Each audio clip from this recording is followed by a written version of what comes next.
So in class today, we talked about the grip, the proper way to hold the Tai Chi sword, and I thought it was particularly interesting, so I definitely wanted to cover it in the web series.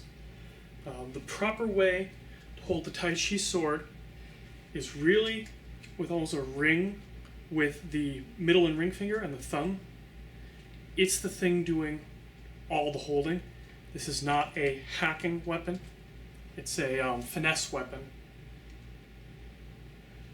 If you wanted to, you could probably do the entire form like this, because those fingers are not important for holding the sword.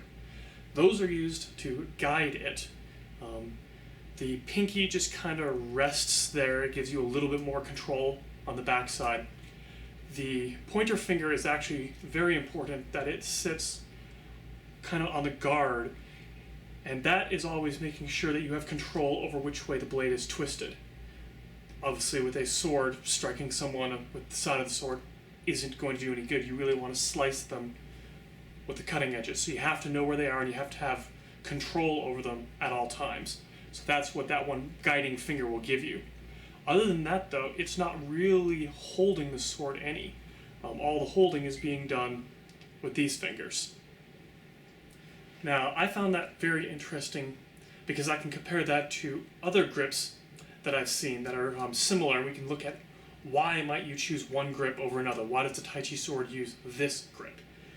And the first thing that comes to mind is a drumstick. Now, in a drumstick, you end up holding the drumstick with kind of a ring, similar to the ring you built here with the Tai Chi sword, but you end up building it with the thumb and the index finger. And like the other one, the other fingers are just there to guide. They're not actually there to do any real striking. So you say, well, why are they different? Why do we use this for a drum and we use this for the sword? Well, the answer is this doesn't have edges.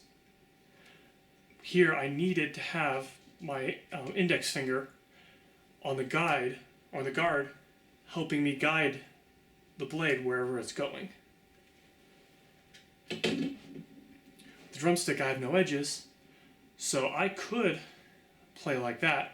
It's just a little awkward, far more natural, because I don't need that finger to just move everything up and have the thumb and index finger doing all the work. Now, the nice thing about these being similar is that we can see the different effects that trying to hold things wrong would cause by looking at what happens with a drum. Now, this happens to be my daughter's gathering drum, and she's still learning to drum. Something about being 1 year old, she doesn't quite have the fine motor skills. So when she does it, she's hacking away at it. She isn't trying to do this finesse thing. She's got the stick, and she's going to beat with it. And if she wants to do that with any volume, well, she can. But you notice how much my hand and my arm had to move to do that. I have to come all the way up and all the way down. Now, I'm starting to add a little finesse to that with the wrist.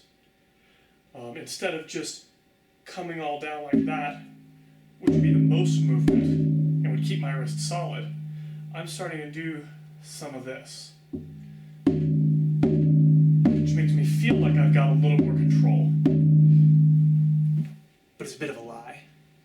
Because if you look at what I'm doing when I do that, my wrist is always either bent back really uncomfortably or bent forward really uncomfortably.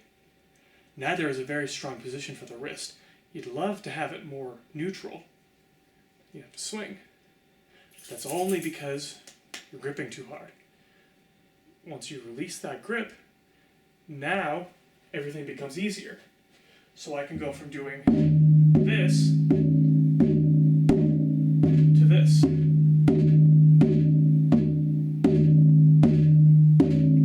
Note that the head of the stick goes the same distance. I'm getting the same movement out of the stick. But I get to use a lot less of that. I get to loosen all these muscles. They're now actually helping me rather than just deadening things. And it makes for a much better control of your drumstick.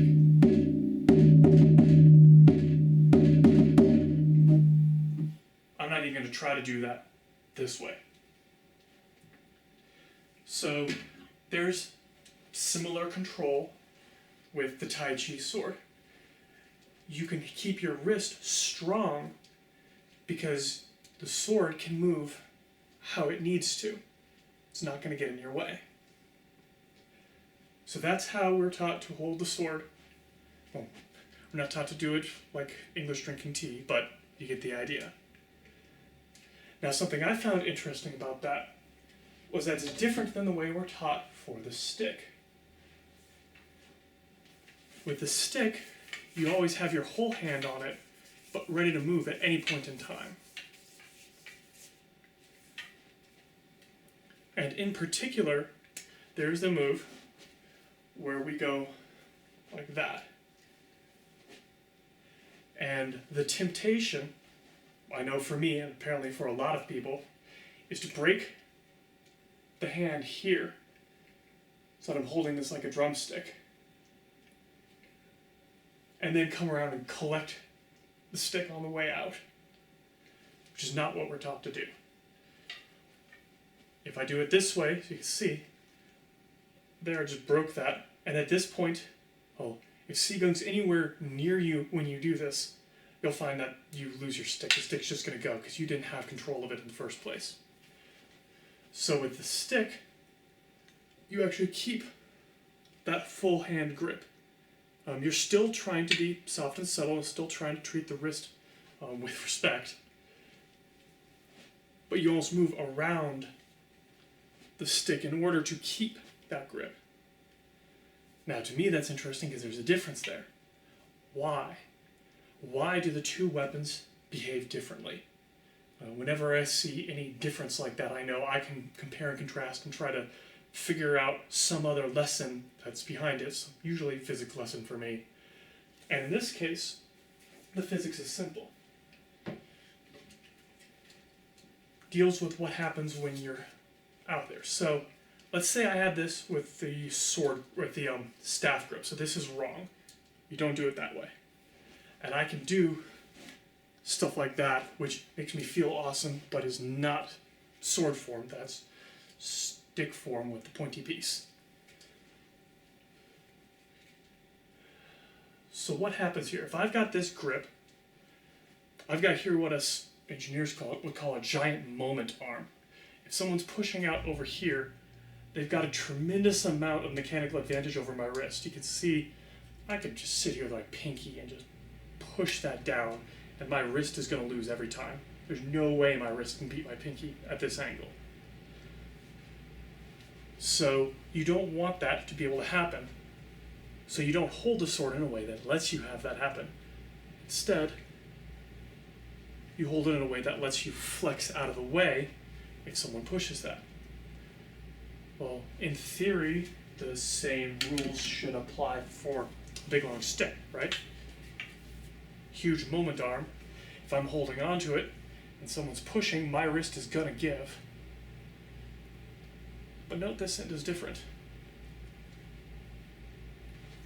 If I'm using a sword, I have one business end. Once that business end is pointed away from the opponent, I mean, yeah, I can pop them with the pommel, but now I still have to get the business end back forward towards the enemy, and well, they're not going to want to let me do that.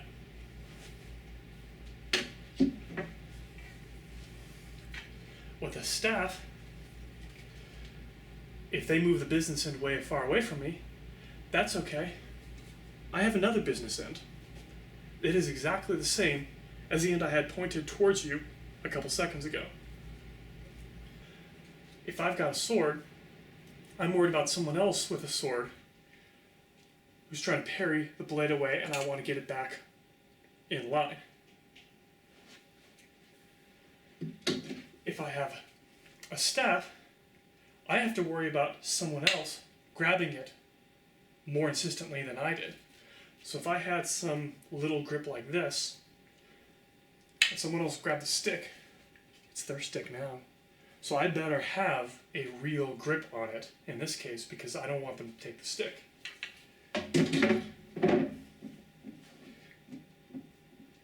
They're welcome to grab it.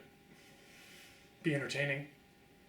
And even if they had like a European style gauntlet on so that they wouldn't cut themselves by doing that, swords are still also rather hard to grab if you think about it. They're not wood, they're not designed to have a lot of friction to them. If you grab the sword, it's gonna be very difficult to hold on to it as I pull it back. And if you get too close, well, we'll start doing an open hand form. Why not? You've got one hand on a sword that's not getting used. So I think those are 3 interesting grips, 3 different applications. But you can always use one grip lessons to teach you something about the other. And I find that really interesting. I hope you did too.